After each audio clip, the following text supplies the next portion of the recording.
Chapter 4. Jekka sat in a shady hollow, watching two ravens playing in a thick blanket of pine needles.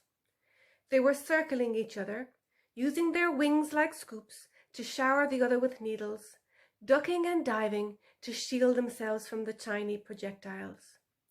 They stepped towards each other and then away again in a kind of dance, one wing outstretched and the other tucked firmly by their side.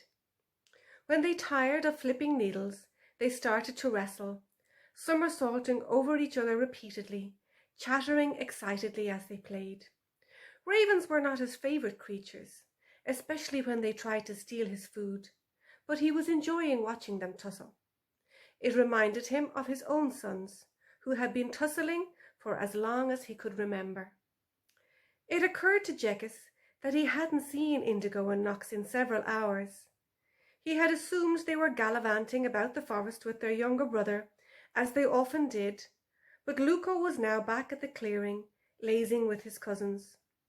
"Luco, where are Indy and Nox?" he called. "Haven't seen them in hours, Dad." That was odd. The pack was due to go hunting soon, and those two never missed a meal. Food was tight at the moment, so they were bound to be hungry. They should have been back by now. Besides, they were essential to the hunt. The rest of the pack couldn't go without them. He walked over and nudged Lars on the shoulder. "Let's see if we can find them," he said. "We'll need them for the hunt." They padded out of the clearing towards their usual hunting ground, sniffing carefully for any scent markings. They picked up Indigo's scent easily. The markings were fresh.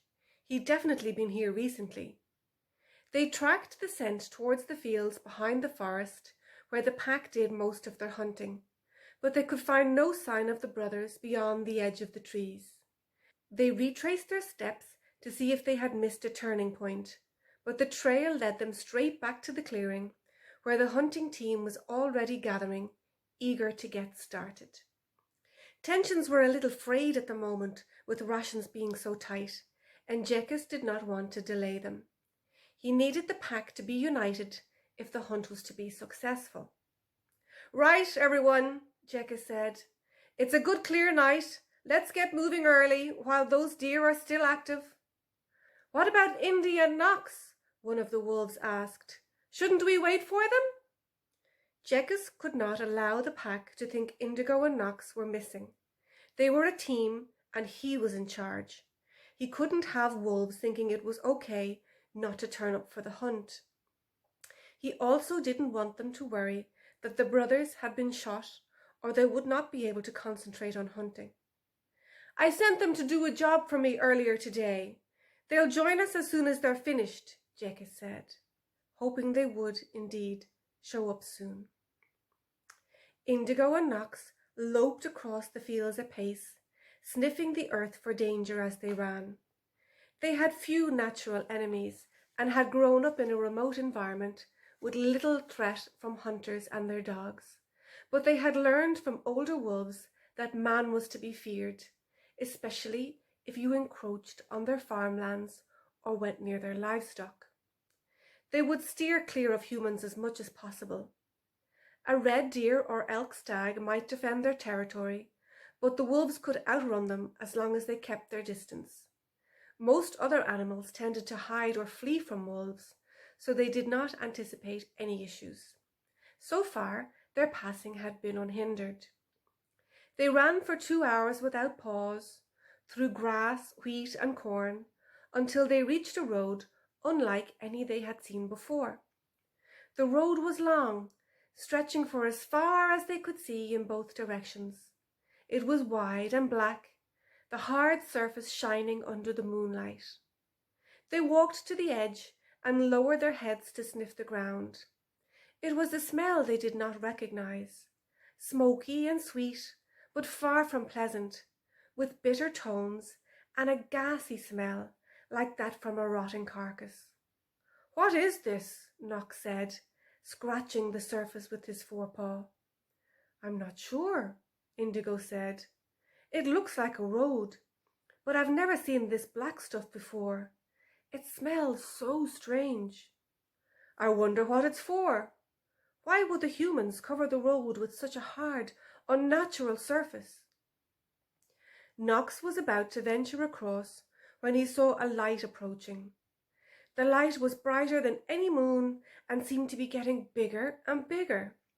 In the background, he could hear an odd purring noise, like a large tomcat. It, too, was getting louder and louder, deeper and deeper. Indigo and Knox ran back into the cornfield. As they peered through the long grass, a huge machine flashed past them. They had seen large machines in the fields before, but they had never been so close, nor had they ever seen one moving this quickly. There were dangers on this trail they had not predicted, it seemed.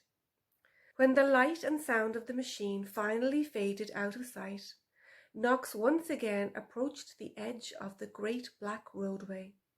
"Come on, Indy," he called. "The road is clear.